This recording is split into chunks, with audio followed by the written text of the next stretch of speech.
YouTube, what's going on? It's Gabe Bowling, and we're back again with another video. We're going to be responding to a couple of questions in my last YouTube video going over, is now a great time or a terrible time to invest into apartments in 2023 going into the recession that we're going into? And so if you haven't seen that, I recommend pausing, going back and watching that video. All you have to do is click the link in the description, watch it, and then come back to this one so you're all caught up. So the comment that we're going to answer today is from Caleb Fast. As a new to the channel, I've still seen all of your videos, but curious, what improvements do you do to the property to increase the rents and the value of a complex? More specifically, I'm curious what property improvements you did, i.e. being new covered parking, play structures, laundromats, and that sorts of things, not just fixing up door by door. And what type of returns would you expect to see on those types of investments? So first off, thank you for asking the question, Caleb. I'm going to address it line by line. So in general, what you're going to do when you're investing into an apartment complex and you're trying to assess a projected business plan, what you think you can do to the property to achieve an increased rent, therefore increasing the value. Really what you're going to want to do is called a rent stack or a rental survey. It's basically an analysis of all of the nearby comparable properties, call it within a 1, 3, and maybe a 5-mile radius. You want to stay closer because in real estate, things can change 1 block away. And so what you're doing in the surveys, you're looking at the size of the properties. For example, if you're buying a 24-unit deal, you're not going to go right up the street and compete against the 325-unit apartment complex that's brand new, has amenities, has a pool, has a gym, and a full-time staff. And so when you're assessing this, you want to look at what amenities and what's different about a comparable apartment complex, and what can you do at the subject property that you're looking to acquire to then move that property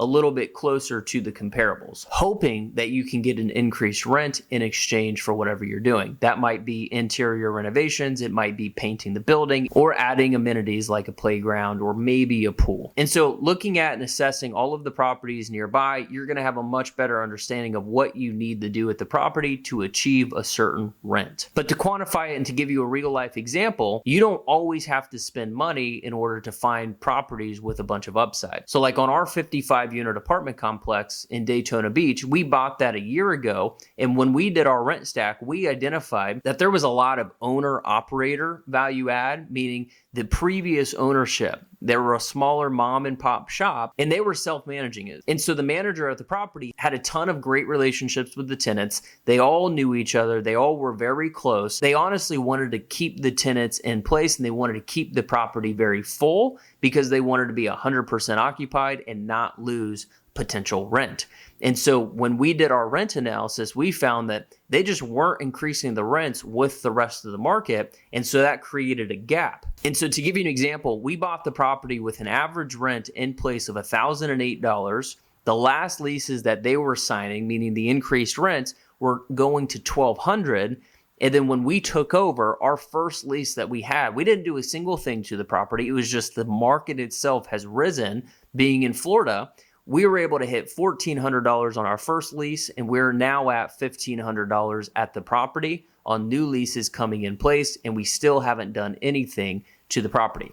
And so that's why I say as an investor, you really have to understand, do you have to spend this money to achieve a $200 or a $300 rent increase? Or have you identified a property where maybe you don't need to spend a ton of money to get the same rent increase? Maybe you can just find an owner that hasn't been operating it to its fullest capacity. And then specifically in Caleb's comment, he asked, what type of returns would you expect to see on any of those kinds of investments, such as the interior renovations or exterior covered parking, anything like that? Anything that's considered a capital expenditure, meaning it's a one-time expense and not a reoccurring expense. I typically look for anywhere between 25 and 35% of a return on the invested money. To explain that in a simple way, let's say that I go in and it costs me $10,000 to renovate one of the units that we own today. We go from classic to nicely and newly renovated. It costs us $10,000. And let's say that we can take our rent from $1,500 to $1,700. So it's allowing us to increase the rent by $200 per month, which is $2,400 a year.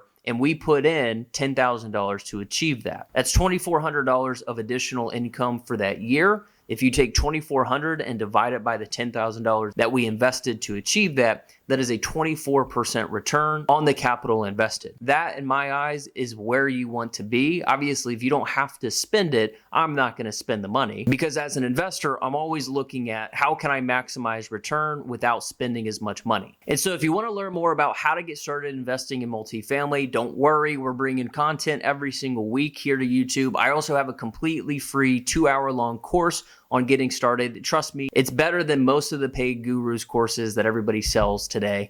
And I do this on purpose. I want to give you as much value and as much content education out for free and be able to help you on the implementation side of it. And so if you want access to the 2-hour-long course, all you have to do is just click the link in the description, put your email in, and you'll get access to it. For a chance for your question to be featured in the next video, all you have to do is like this video, subscribe to the channel, leave your question below in the comments, and I'll see you in the next video.